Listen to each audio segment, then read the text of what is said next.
despite what their moms told them. They just aren't talented enough for radio. Unfortunately, anyone can have a show these days. Sean. Well, I'm pretty hard to figure out sometimes. In fact, I can't even figure myself out sometimes, so don't even try to. Joe. You're an idiot and really a disloyal person. This is the Cuse Militia. Now, those two unapologetically biased orange-blooded homers, Sean and Joe. It's the most bullshit thing I've seen in 30 years. Welcome, Orange men and ladies. Happy Monday. This is the Cuse Militia with Sean and Joe at Cuse Militia. On the socials, go there, join the militia. Thanks for tuning in and hanging out with us. We appreciate all of you. We are back. Stuff's not working. There we go. Sorry, no, it made it click. We're back. We told you we'd be back if there was news to talk about, and here we are. So we didn't lie this time. No, we knew that there was going to be news coming out about TBT at some point, and per usual, 1 or 2 days after we do it, the news comes out. So, and that's typical. That's fine. It's fine.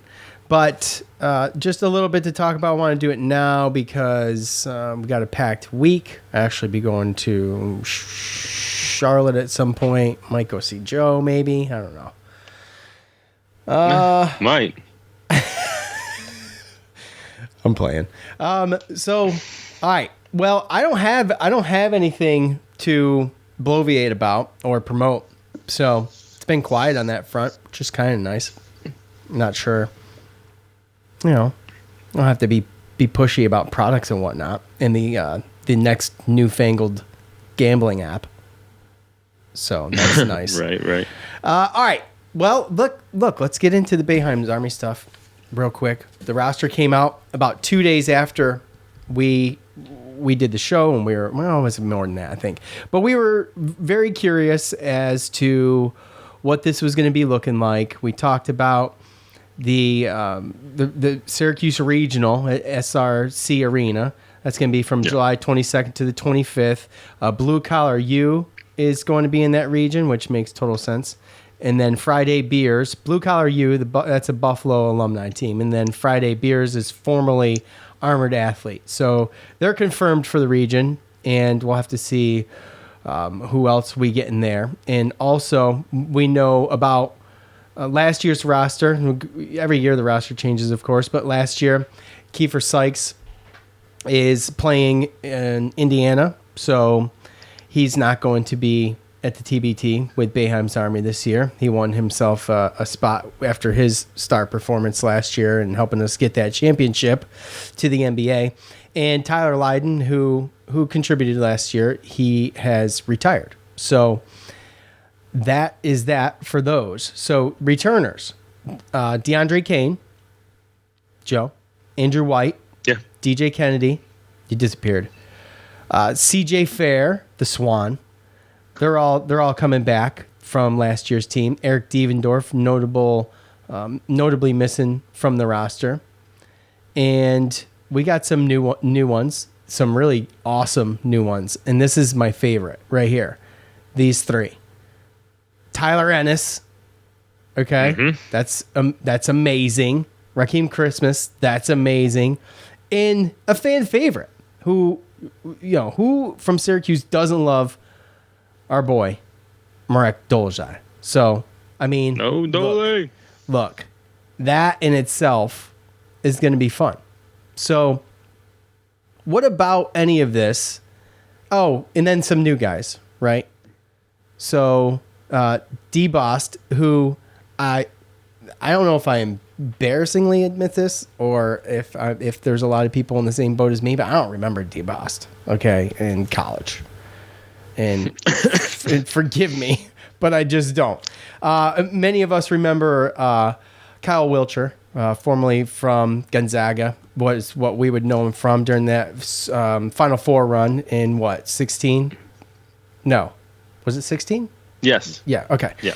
And then I think he played for Kentucky too. So those two new faces, DeBost from Mississippi State, and I hope it's Bost because I've said it 5 times now. So from Mississippi State. I assumed if I was wrong, and Joe would correct me by now. So, okay. So first things first, Joe. look, I didn't do my research. That's why I have you. That's why I pay you to be on the show. Paycheck's been a little light. It's been light. Speaking of Boeheim's Army, though, I do got something to bring you. I do have something to bring you. So, for what it's worth, when I come down to see it. See if you remember. Yeah, that's the thing. Will I remember? That's the thing. So, all right, Joe, tell us about D-Boss, Mississippi State. Okay, he's played in the TBT before. This will be his fourth season, if you will, playing in the TBT. And he played in Turkey, I guess against or with whatever with Tyler Ennis. So, which is where he's been playing. So, what do you got? Well, you pretty much threw it all. I mean, oh, sorry. He played. No, you're good. I mean, he played in Mississippi State from 2008 to 2012. So he's got experience playing in overseas leagues, and he also has experience playing in this tournament. So and he's a point guard. So him and Tyler Ennis are looking like our only point guards.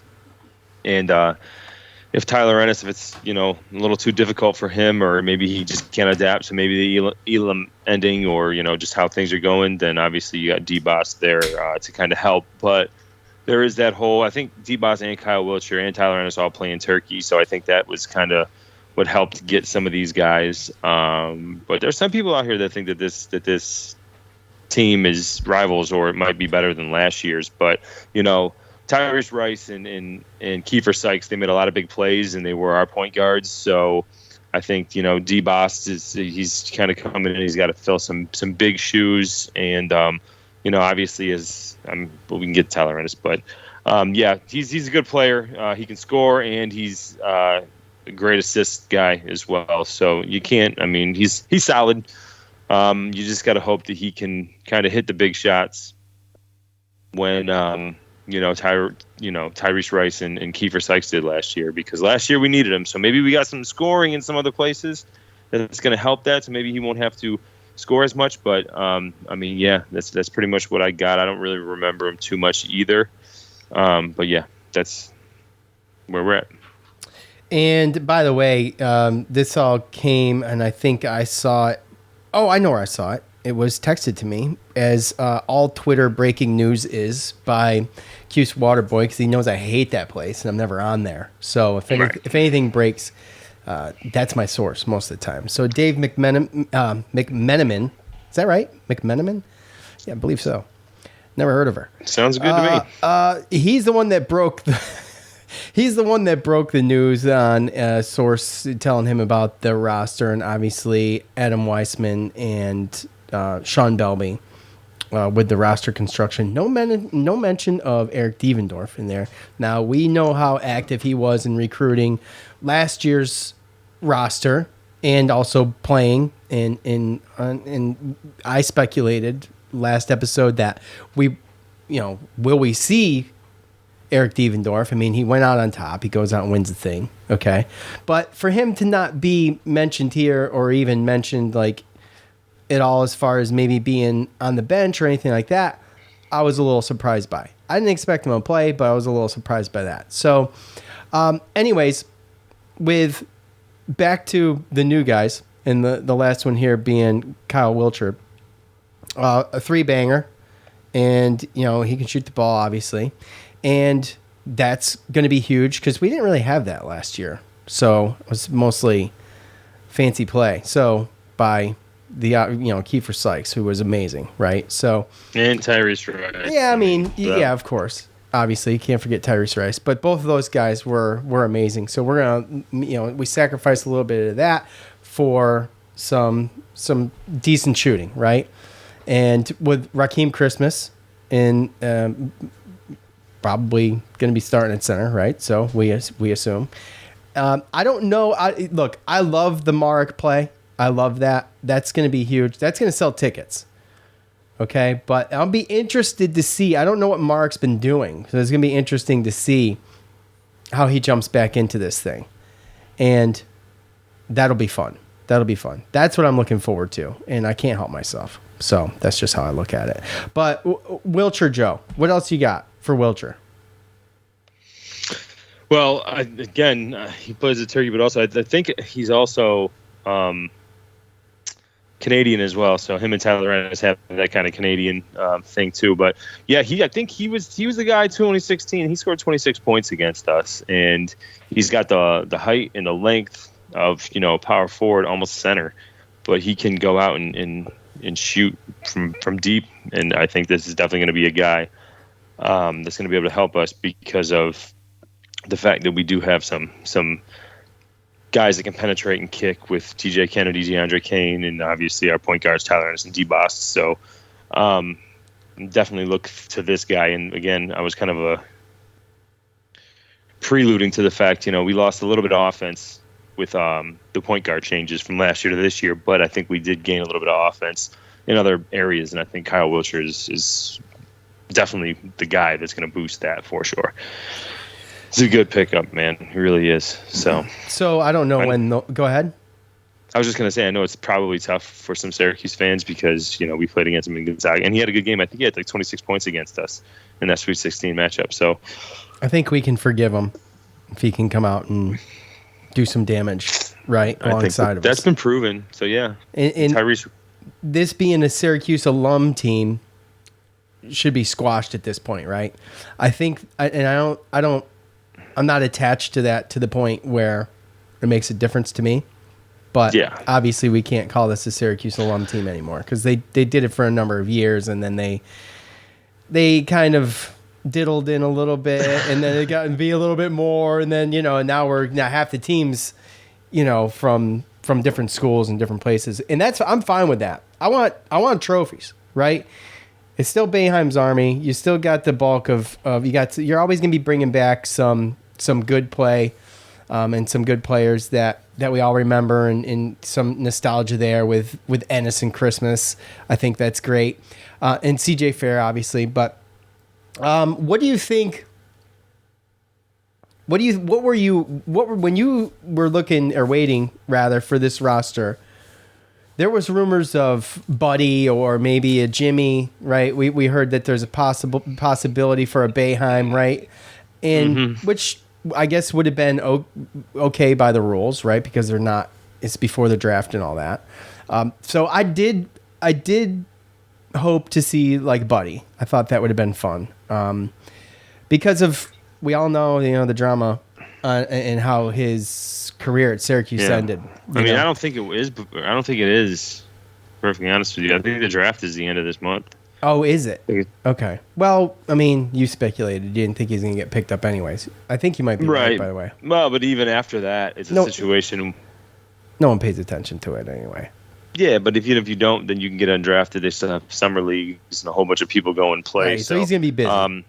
Yeah, I think a lot of the players that were on the team this year, they're going to be busy regardless. I wouldn't look to be adding any of those guys for sure.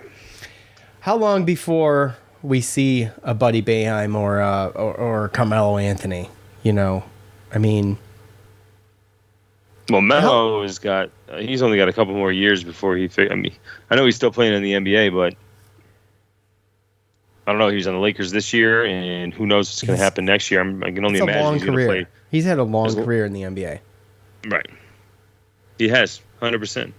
And I just hope that, because he's always been a guy like that was like willing to give back to the community. And I know that he knows how awesome that would be to be able to go up there into Syracuse and maybe host an OCC. Dude, imagine if he played, like, we're going to be a 1 seed probably anyway, but like in 1 or 2 years, if he were to play, we would be a 1 seed automatically. And I just think that he would. He's got a lot of stuff going on off the court too, business wise too. So you hope that doesn't, and he is on the West Coast doing that stuff, and he's been for quite some time because he played for Portland before this. So you never really know, but in Denver really. So he's been a lot of East Coast minus New York, or West Coast minus New York. So how awesome would it be to see a Buddy Boeheim and a Carmelo Anthony on the court together? That would be cool. That'd be really, really cool. I bet Especially you when you look at like that video. Yeah, the old video of Buddy when he was a kid trying to smack his hand. Yeah. Yeah. Look, I think it's going to take as long as Buddy trying to get to the NBA, not making it to the NBA, playing somewhere overseas, and hoping that overseas schedule doesn't interfere with his TBT. Right. But I think that the minute that he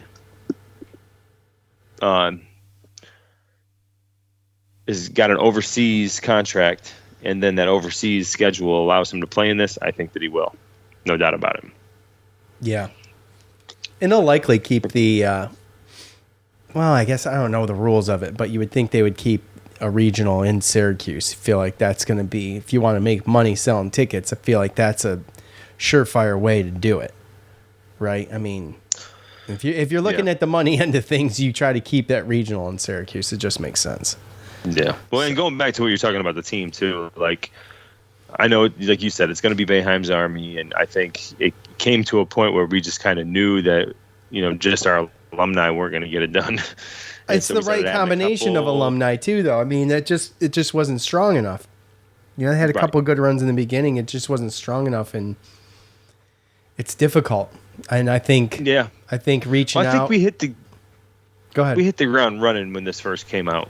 You know what I mean? Like we were, because it was about alumni, and we had a strong alumni that wasn't in, the NBA at that point. And I think that obviously it's grown, the purse has grown, and I think the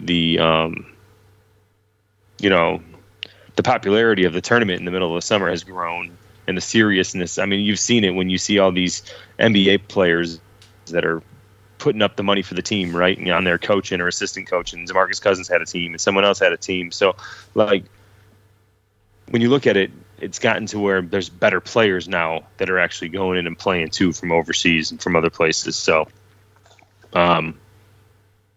it's become tougher to win this tournament, and that's why we had to go out and do that. So that's, I look at it, as long as more than half of the players, or at least 50% of the players, are Syracuse alumni, then it's fair game. Yeah. Anything else? Had to do it to win. Anything else TBT related before we move on that we're missing? Well, I mean, what do you think about this team versus last year's team? I know it's kind of similar, but I think you already hit it when we talk about the guys that we lost and just how amazing those guys were making plays on the inside and things like that, and what Kiefer Sykes alone did. I know Tyrese Rice was awesome, but what Kiefer Sykes did was amazing. Some of the moves that he put on, some of the shots that he made. I mean, I don't know. You almost have to have so much luck in this thing because it's so up in the air. I feel like any team can beat anybody for the most part. And it's one of those things that's like you need a lot of luck. And Syracuse got a lot of luck last year. Like they hit some shots at a lot of the end of those, towards the end of the tournament, in some of those last few games that were just, unbelievably skilled players, obviously, but some luck involved there too. So I don't know, man. I like the Ennis Christmas thing. I do. And I don't, and just to see some new faces, right? We're not that far removed from Mark. I don't know, like I said, what he's going to be able to do, but all in all, when you look at the whole roster, I thought it was awesome. I thought it was a killer roster. And when it came out as just being sourced and not confirmed, I was like, man, I'll take this. Even though I heard rumors of a buddy and things like that, I'm like, I'll take this the way it is. If it was not to be touched, I would take this, and I feel like this is at least a Final Four team. If you want to call it Final Four, whatever the hell they call it. Well, yeah. I mean, I get it. Who are these Syracuse players that were on the team last year that are not on the team this year? There's Eric Devendorf, Tyler Lydon. And I think that's... Wait, no, there has to be more, right? No, I think that might be it, dude. I think it might be it. Right? We didn't have a Dante Green. Dante Green didn't play, right? No. I would have to look. I would have. Yeah, he played, but not last year. I'd have to look up the roster, but the two obvious ones are Tyler Lydon, who honestly, and this isn't a knock, it's just fact. He just didn't do that much, and you could tell. I mean, that it's just he was at the end of his career. It just didn't do that much. And with Devendorf, he played the perfect role that you would expect him to play, but I didn't expect him back. So I don't know. We'd have to look up an old roster, and obviously, you're probably doing that right now, right? I see you gazing. Trying. No? Okay. Trying to. It's just, like I said, it's just the way that if we're missing someone, there's people screaming at their phones or radios right now. Oh, I'm sure they probably are. Yeah, I look at it like you said, like with Devendorf being a little bit in the later, stage of his career, and with Tyler Lydon getting to the point where he was going to retire because of an injury, obviously he wasn't moving 100%. I think that these guys, I think we got perfect replacements because, Kiefer Sykes, he's got that NBA contract now. I don't really know what the deal is with Tyrese Rice. I hope he's not playing for another team. Yeah, right. That's something we might want to check out too. Malachi. Oh, okay. Malachi Richard. Which Chris McCullough. I missed a bunch. Well, Chris McCullough didn't play though. That's right. He did not play. Yeah. So Malachi, he had I think maybe one good game, and then I think he kind of. Chuku played last year. Huh. Well, he didn't play again. I think we got better on defense. And everyone kind of is going to look at Tyrese Rice, Kiefer Sykes, and we're switching them out with Tyler Ennis and D-Boss. So again, I think that they kind of got big shoes to fill, but at the same time, I don't think they're going to be asked to score as much. I think that DJ Kennedy and actually DeAndre Kane are going to have to score a little bit more. Kyle Wilcher is going to bring a big boost, but the defense that comes with Rakeem Christmas and Marek, I think, is going to be a really, really big difference in some of what last year was, because there was lulls where we didn't play great defense when there were certain players that weren't out there. Typical Syracuse stuff too in the beginning of the games. Right. It just didn't fire off a couple times. They almost lost because of it last year, but they just didn't fire off. Yeah, and I also like the fact that you have a situation where they're probably going to play man a lot, especially with the guys that they have on the roster. But that we also have, at least for right now, we have 5 players that, for all intents and purposes, are all from Syracuse, and we could make up a starting 5 that could go in and play the zone, with Ennis and Andrew White at the top of the zone, with Christmas in the middle, and Mark and CJ Fair. That'd be a pretty solid zone, and they all know how to play it.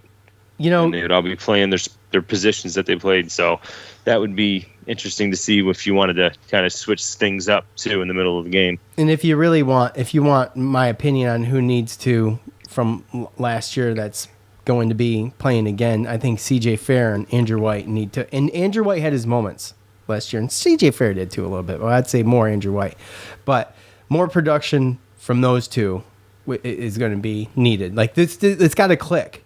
What was the year? Who was the player that he just took all the shots? It was the year we first started bringing different people in, and what was Jordan? What the hell was his name? Jordan Crawford, maybe.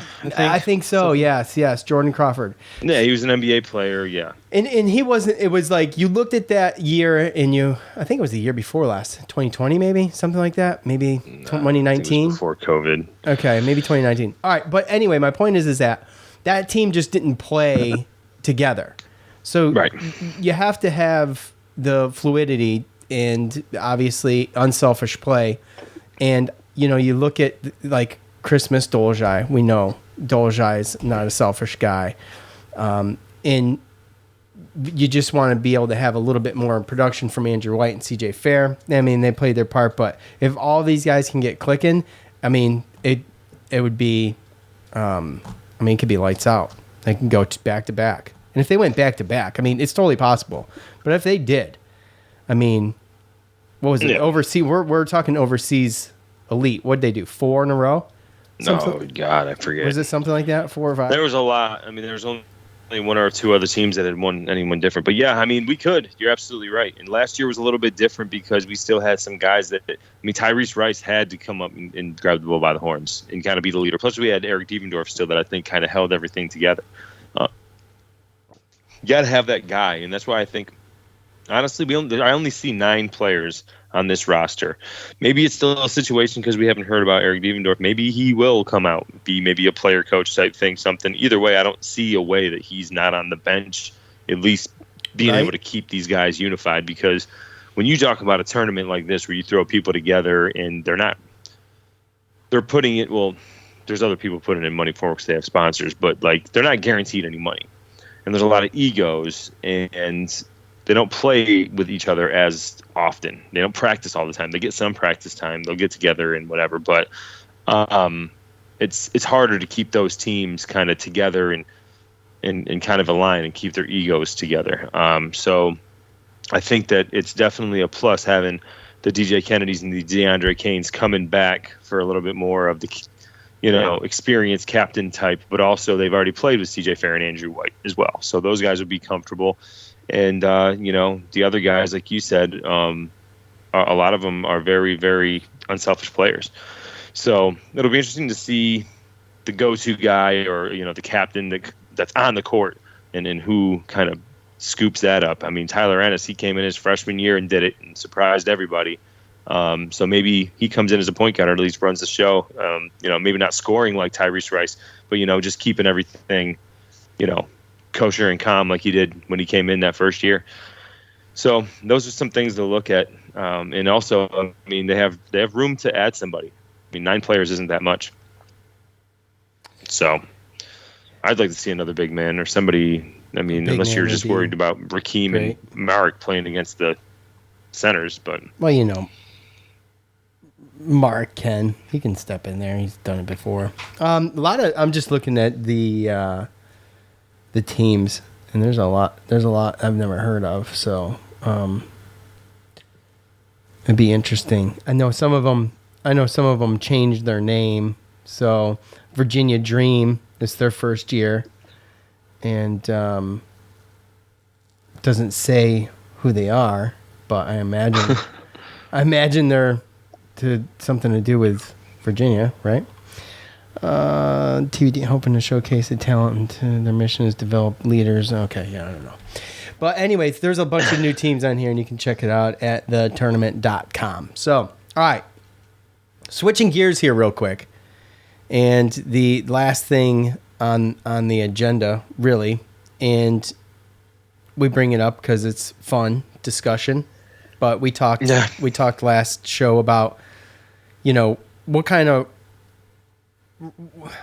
like, forcing rivalries is one thing. Trying to find an old rivalry from the Big East is the most realistic option. I mentioned Notre Dame, Pitt, and with that said, Dior Johnson announced here recently that he's going to play for Pitt after decommitting from Syracuse, committing to Oregon, and then decommitting from Oregon and committing to Pitt, right? So it seems like, in my opinion, we talked a lot about him, and it's just, in my opinion, that he's just wants to be a one-man show, and he's going to settle at Pitt, and he's going to try to be their guy, right? So get as much of that spotlight on him as possible.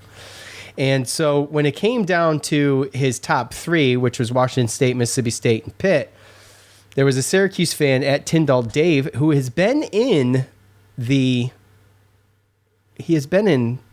feedback, by the way. And I know for a fact he has, because I remembered the name. But anyways, he comments on this post, and it's not even from Dior Johnson, it's from one of these recruiting sites or whatever, after he posts his top 3. It says, Syracuse was a swing and a miss, thank God. Oregon dodged a bullet. Pitt is exclamation point. I'm not sure what that means.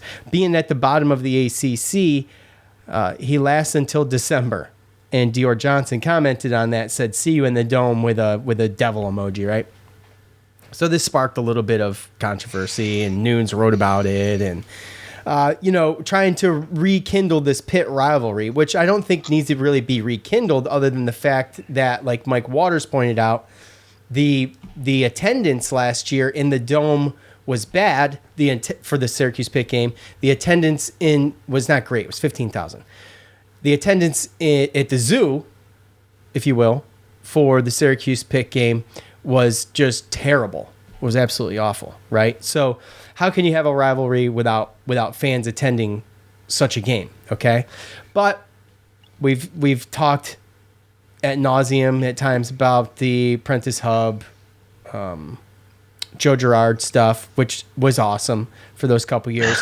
Pitt, Syracuse has had some seriously good games over the past few years. They've beat us when they shouldn't have a couple times. Oh yeah. And the past couple years, and they're fun to hate for me. And I think Dior Johnson is the icing on the cake for fun to hate, I feel like. And you know what I'm saying? He's just that guy. He's a little cocky. He's a little arrogant. He's poking fans. And I love all that stuff. I don't fault him for it at all. I love it.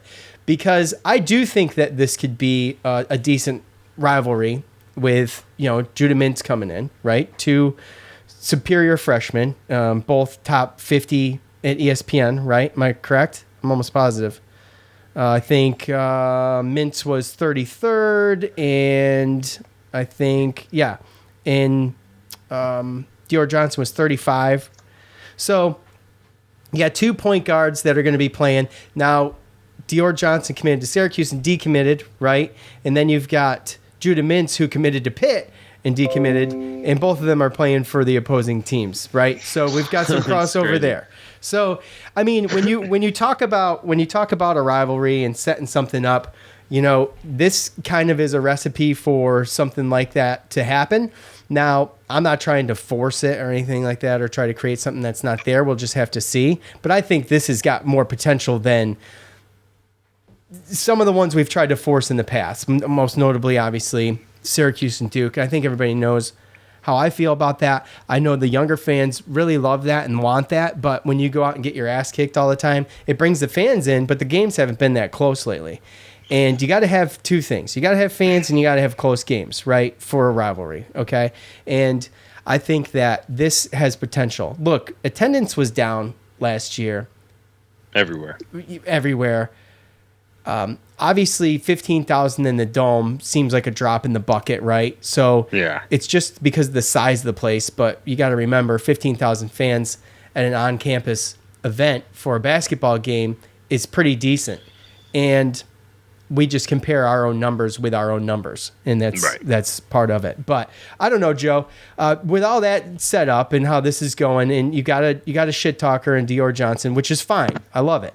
And you know how I feel about it because I always patted Joe on the back for that, Joe Girard on the back for that, because I think he's been, I mean, maybe there's one in between, but like the Eric Devendorfs, like that's why I loved Eric Devendorf, is because he just is a shit talker. I mean, he gets you riled up. So, I mean, I don't know, man. I don't know Judah Mintz, and he hasn't responded to any of this stuff that I've seen. So, what do you think? Yeah, I mean, I've read a couple articles about how, he's got, good family, faith, all that kind of stuff. So he seems like a grounded guy. Realistically, to be perfectly honest with you, in this case, it seems to me like, the cream kind of rose to the top of this one.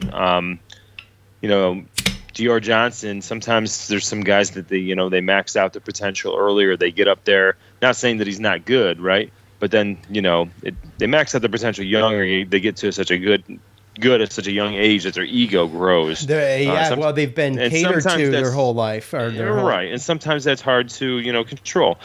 And he went from, in the last 2 years, come on, being like a top 10, 15 player, to now he's ranked back farther than Judah Mintz. So, meanwhile, Judah Mintz just chipping away. Seems like he got a good head on his shoulders. Doesn't seem like he's got much of an ego. Like you said, he hasn't responded to any of this stuff. He's going to let his work do the talking, right?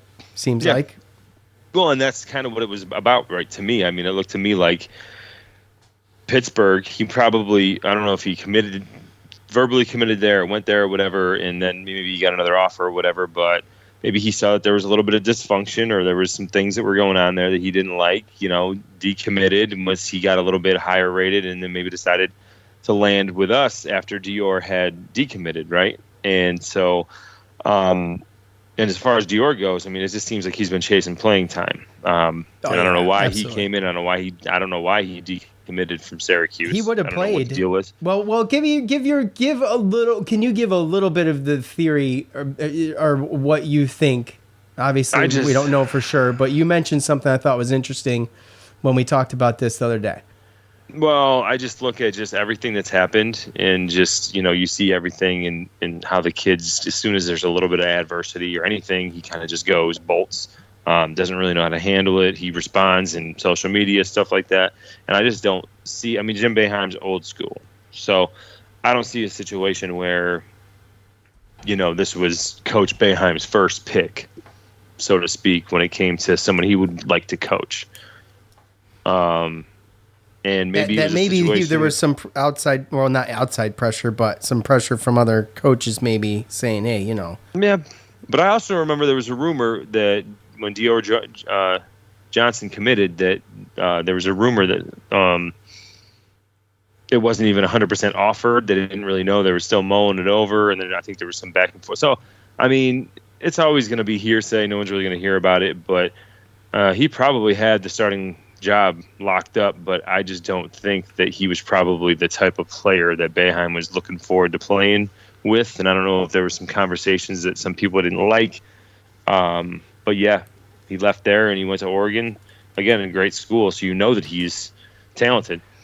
But he went there because, they had a guard that graduated and another guard that was testing the waters in the NBA. And after he committed, they got 2 transfer guards, and then the guard that was testing the NBA waters, he came back. So now he's buried in the depth chart again, or he's got some competition, so to speak. So he decommits, and then he ends up going to Pittsburgh, which seems to be just like perfect combination, because he seems like he's going to be in a place where it's a little chaotic anyway, and there's a lot of movement with that program the past few years, and Capel's on his last straw over there. And that's the whole thing. Right? So he's going to let him do whatever. I'm sure Capel probably said, "You can come in, do."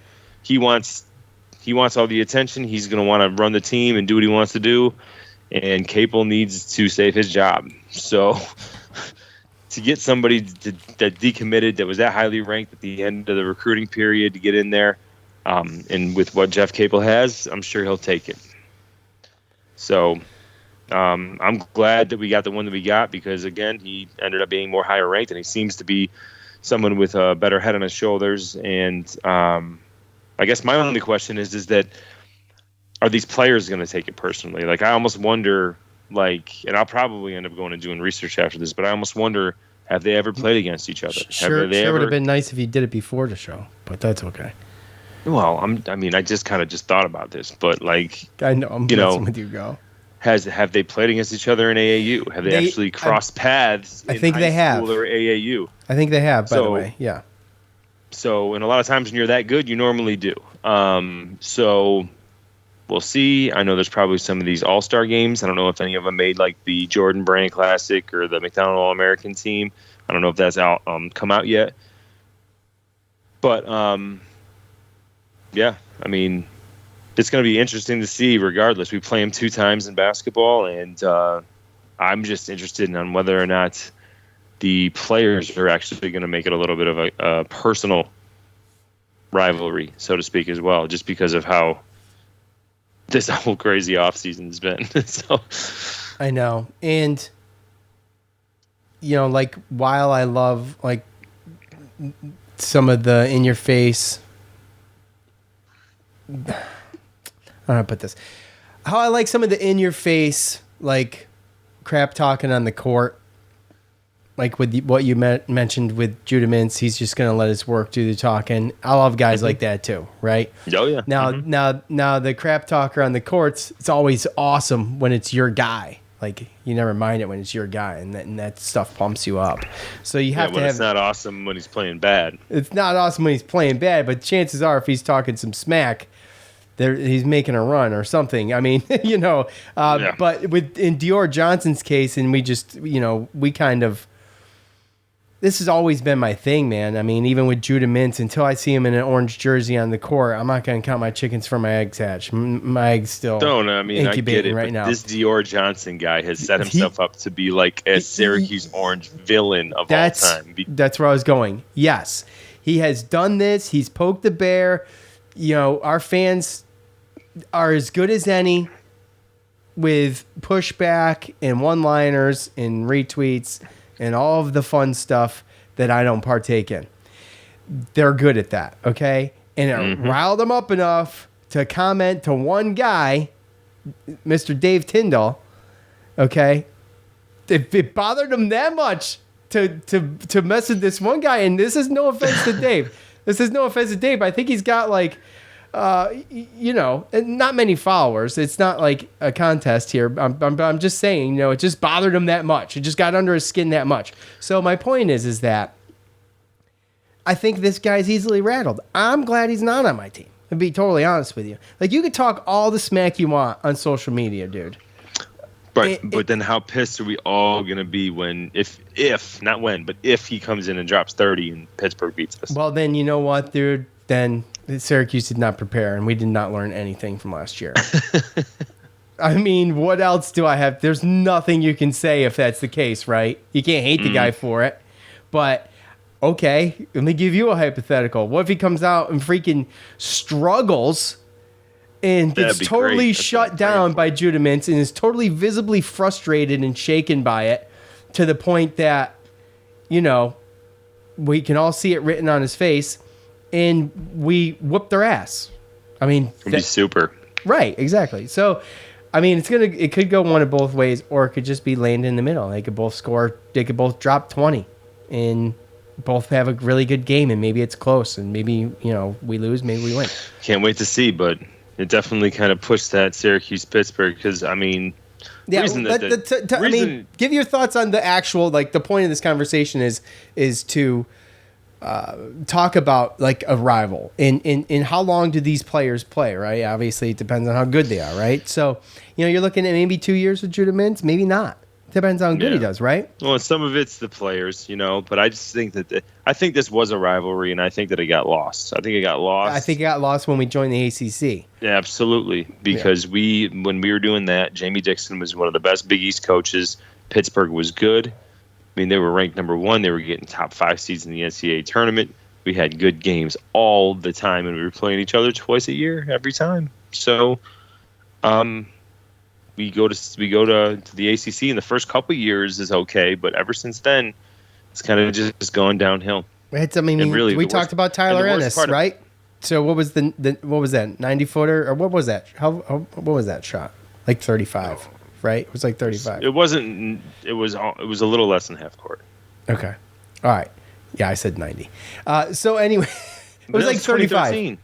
Yeah, that's what I'm saying. Like that. Like I remember hating Pitt back then. That wasn't even that long ago. I remember growing up hating Pitt, especially in football. Like I just grew up with that, right? Rutgers, Pitt, Boston College, football, like you just hated those guys, right?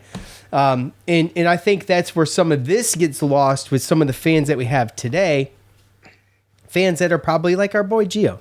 You know, he doesn't remember some of this rivalry before 2014, and so they just, you know, the Syracuse Duke thing is what they try to wish into existence, and I like that, but I just don't believe it's the case. And we had some good games, but it just never held strong with me because obviously the Duke UNC thing is just that's second to none, and you know when you look at what the recipe is here for next year, it is going to be, for me, it is going to be one of those games that I can't wait to watch. It's going to be a lot of hype building up to these games, and we don't have a schedule, and we don't know when they're going to play, but I'm hoping that it's going to mean something, especially towards the end of the year. That would be awesome. Or ACC tournament time, whatever. Yeah, well, I mean, it's hard to have a rivalry and have good attendance when both your teams suck. That's the other thing. They're both coming off of bad seasons. Yeah, and I remember going back and I saw somebody did something where they were showing, I forget who it was, but they were showing like, and maybe it was during the tournament or it was during the ACC tournament or something, and ESPN or ACC Network did it, but they showed the trajectory of like Pittsburgh and Syracuse in basketball and football, in especially basketball, and how good they were in 2013 when they both came in, and how the trajectory is just kind of went down as we've been to the ACC. So I think that has something to do with it as well. We're not as good as we normally are, and neither are they. Yeah, I mean, I can't speak for them, but because I don't know their roster. But I think obviously our basketball, I think all of our teams are on the way up. Syracuse basketball and lacrosse. So, anyways. All right, anything to wrap it up, Joe? Joe's preoccupied right now. Well, they got to be. They're gonna got to be end up getting better than what they have been. So, I mean, it can't get worse than last year. It's literally the worst year ever. Bar so low last year that how could we be any worse? Yeah, so. It's like Joe Biden on a bike. Knock on wood. I don't want to jinx us. So. Okay. All right. Oh God, I'm not going there. That's all. I think it's about time. That's all I got. I could tell you're being summoned out of there. So we're gonna wrap it up here. Look, we will be back as soon as we can be back. As soon as some news comes out, maybe some football news next would be fantastic and entertaining. So once it builds up, we'll be back. Can't wait to do it. Thanks for joining us. Thanks for tuning in. For Joe, I'm Sean. We're out. Peace.